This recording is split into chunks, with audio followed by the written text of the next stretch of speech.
Welcome to Sarasu சமையல். இன்றைக்கி நம்ம வந்து ஹோட்டல் டைப்பில் ஒரு வடகறி எப்படி பண்ணுறதுன்னு பார்க்கலாம் வாங்க.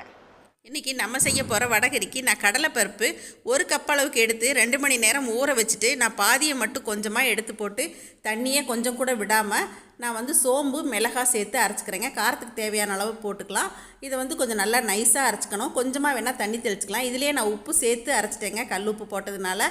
இப்போ இன்னும் கொஞ்சம் அரைக்காமல் வச்சுருக்கேன். அதையும் நம்ம வந்து இந்த மாதிரி கொரப்பாக அரைச்சி எடுத்துக்கலாம். சுத்தமாக தண்ணியே விடலைங்க.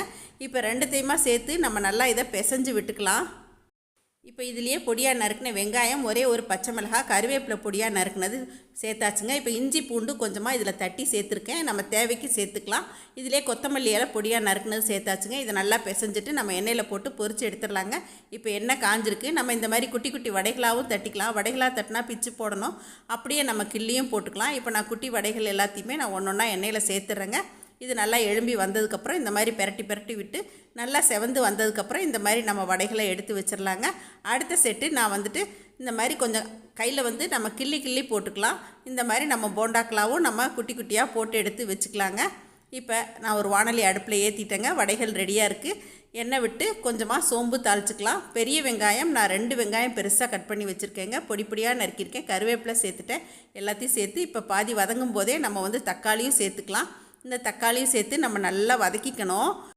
இப்போது இந்த வெங்காயம் தக்காளி நல்லா வதங்கினதுக்கப்புறமா இஞ்சி பூண்டு பேஸ்ட்டு 1 டீஸ்பூன் அளவுக்கு சேர்த்துக்கலாங்க. மல்லித்தூள் 2 டீஸ்பூன் அளவுக்கு சேர்த்துக்கிட்டேங்க. காரத்துக்கு தனி மிளகாத்தூள் நம்ம சேர்த்துக்கலாம். இப்போ கரம் மசாலா கொஞ்சமாக சேர்த்துக்கிட்டேங்க. மஞ்சள் தூள் தேவைக்கு கொஞ்சமாக சேர்த்துக்கலாம். உப்பு தேவைக்கு சேர்த்தாச்சுங்க. இப்போ இது எல்லாத்தையுமா சேர்த்து நல்லா வதக்கி விட்டுக்கணும்.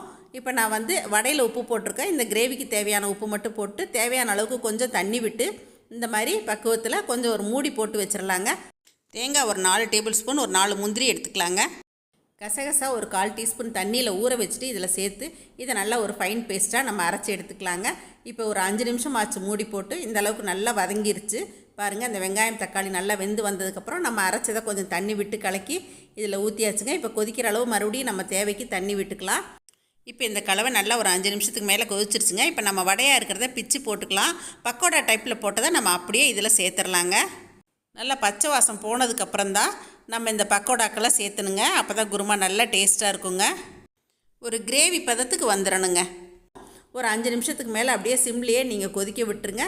அந்த எண்ணெயெல்லாம் ஓரத்தில் இப்போ பிரிஞ்சு வருது பாருங்கள். இந்த ஸ்டேஜில் நம்ம கொஞ்சமாக கொத்தமல்லி இலை தூவி இறக்கியாச்சுன்னா நம்மளோட ஹோட்டல் டைப் வடகறி ரெடிங்க. இந்த வடைகறி தோசை, பூரி, சப்பாத்தி, செட் தோசை எல்லாத்துக்குமே ரொம்ப அருமையாக இருக்குங்க. கண்டிப்பாக நீங்களும் ட்ரை பண்ணி பாருங்கள். இது குஸ்காவுக்கு கூட சைட் டிஷ்ஷாக வச்சுக்கலாங்க. இதை பார்த்துட்டு எப்பயும் போல் உங்களோட ஃபீட்பேக் சொல்லுங்கள், ஷேர் பண்ணுங்கள், சப்ஸ்கிரைப் பண்ணுங்கள். தேங்க்யூ. சரசு சமையல் பாருங்கள், சமையல் நல்லா பண்ணுங்கள். இந்த லிஸ்ட்டில் கொடுத்துருக்க பொடி வகைகள் எல்லாமே எங்ககிட்ட கிடைக்குங்க. தேவைப்படுறவங்க இங்கே கொடுத்துருக்க வாட்ஸ்அப் நம்பரில் எங்களை காலை 10 மணி முதல் இரவு 7 மணி வரைக்கும் காண்டாக்ட் பண்ணலாங்க. தேங்க்யூ.